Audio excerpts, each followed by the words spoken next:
Hello there and welcome to the first video in this new Trance book. I thought I'd do something different. I'm going to cover loads of different chapters and whatnot, and this is the bass chapter. Now, as you can see, I've got 4 bass patterns down here. That's your basic offbeat pattern, your basic running pattern, your kind of full-on pattern, which normally looks more like this. There you go. Although let's just make these all the same velocity. And your kind of dark Psy or really fast Psytrance, all 16ths. Right, what I thought I'd do is I'll show you how to make a Psytrance bass sound in Sylenth, Zebra, Albino. It says Omnisphere there, but I'll be using the well, it is an Omnisphere, but I'll be using the Trillion stuff. Okay, Sylenth. It's really actually very simple. Let's just pop up this offbeat. I've got a kick there. Okay, so the first thing I'm going to do is I want it to be lower. What's it on at the moment? I'll just leave it up there, and I'll just use this to drop the octaves. So, okay, 2 octaves is good. 1 voice only. Take it right off stereo, so it's mono.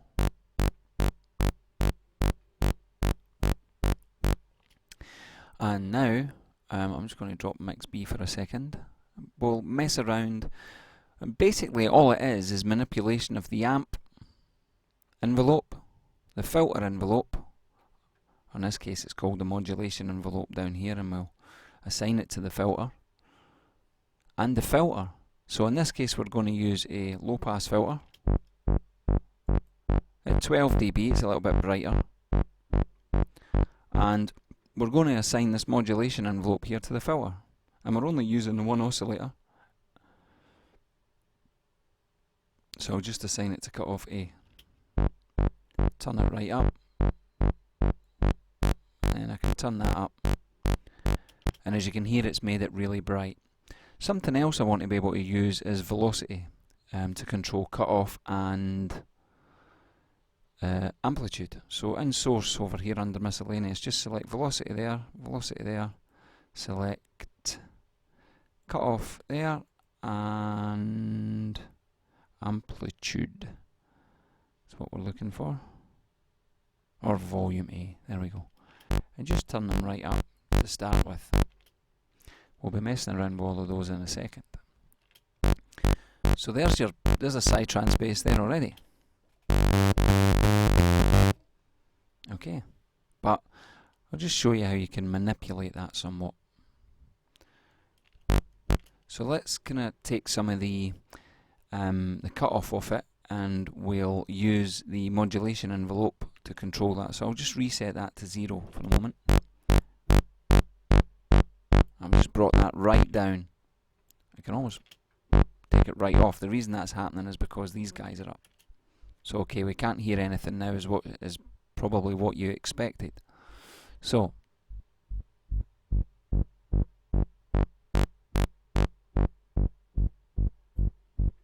okay, now I'm going to bring in the modulation envelope, which is now in fact the filter cutoff envelope. So that's it nice and bright again. And normally what I do is I mess around with the decay, sustain, the amount, and the cutoff to get me somewhere close to what I'm looking for.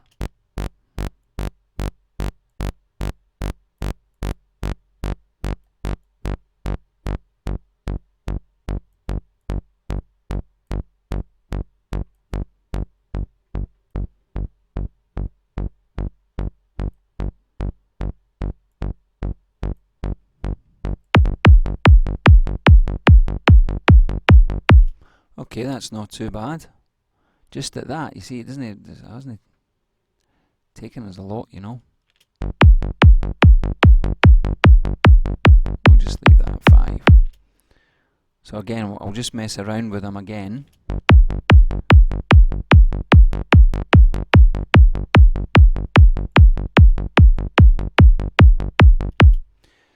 So really it's kind of, you're using the cutoff, the cutoff or the filter envelope and the amplitude envelope to get you a sound that's tight and punchy. Now really, if you get this right, you don't have to do anything else. That's your bass sorted. Obviously it depends on the type of psytrance you're making. You would probably want something deeper for progressive, for instance. But we can mess around.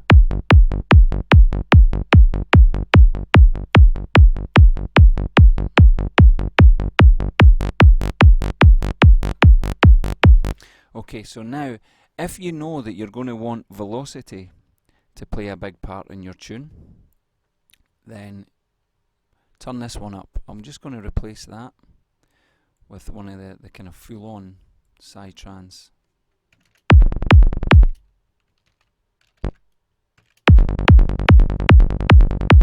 It's easier to show you what velocity can do when there's more notes, really.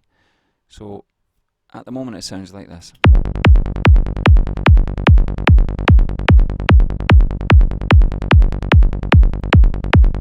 You could even add drive if you like.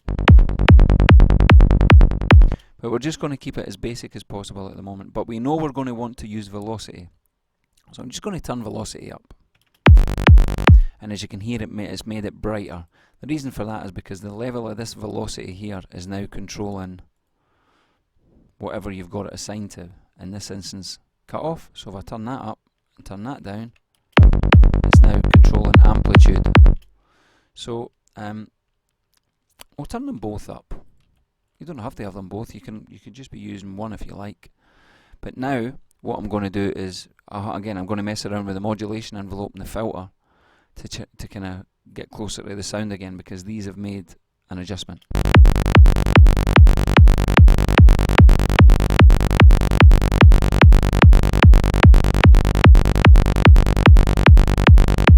In fact, probably the easiest thing to do is mess around with these, because messing around with this, you'll see I'm starting to lose, like even if I take all of that off now.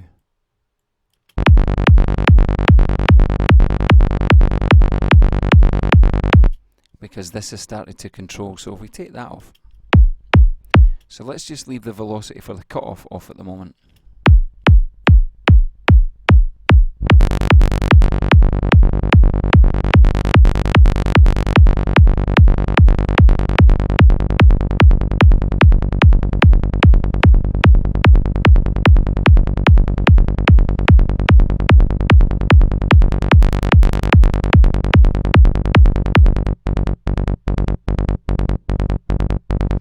Okay, the volume one's still active though, so remember that.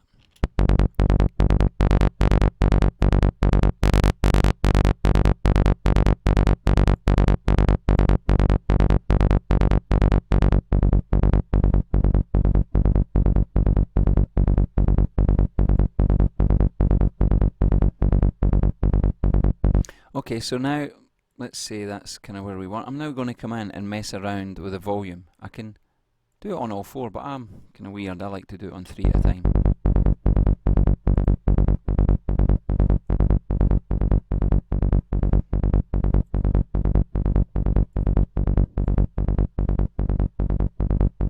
You can hear how much it's affecting it now, yeah? Maybe better if I do this.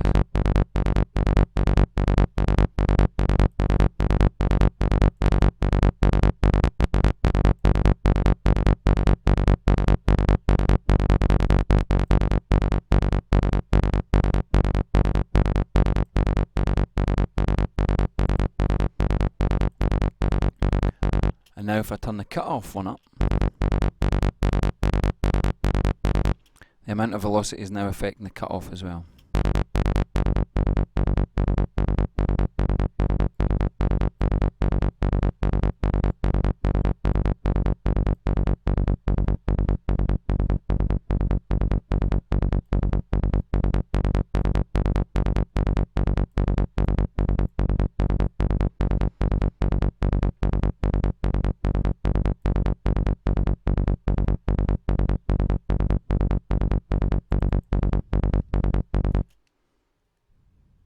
So I'll put that back up there.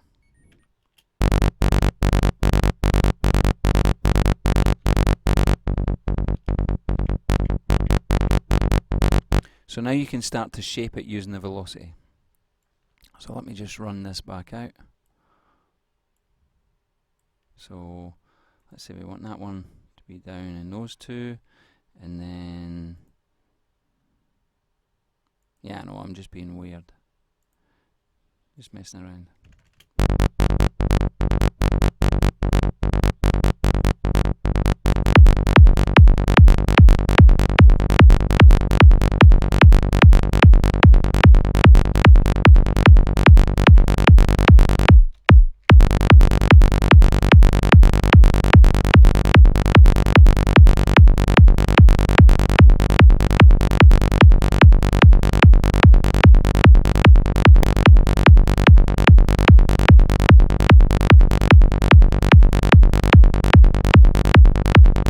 So as you can hear, the velocities is giving me a different pattern altogether.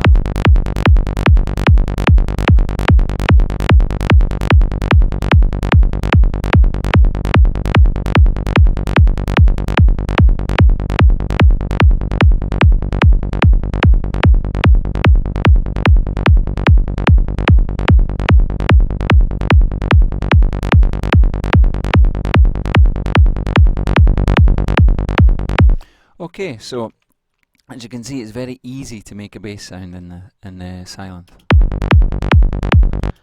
Maybe you only want the polyphony down to 1. You could change the voices, I guess, but of course you would need to have that, and we don't really want that. We want a mono sound, and we do want the re-trigger on. Okay, what you could do if you wanted to, you could drop this by 2 octaves, bring it into mono, put it into one voice, and then just mix in a sine wave below the bass.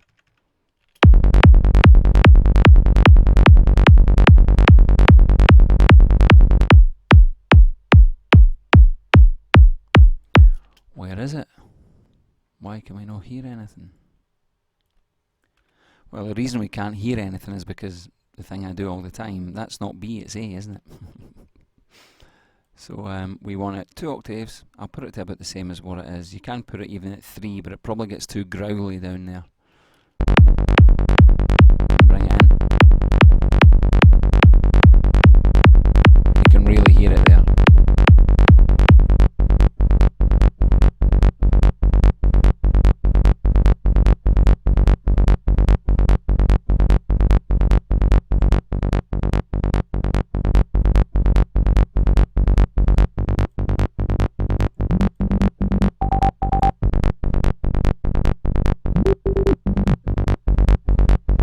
So you could mix that in if you like.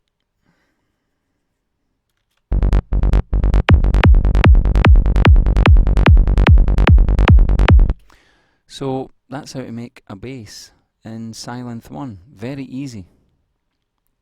Saw wave, which you then control with the amplitude filter, but generally I just leave it as it is. I'll generally drop it by 2 octaves and put it to mono. Then use the modulation envelope to control the filter cutoff, and I'll have some velocity controls here. And of course, remember, depending on what type of music, you can get all kinds of stuff going on.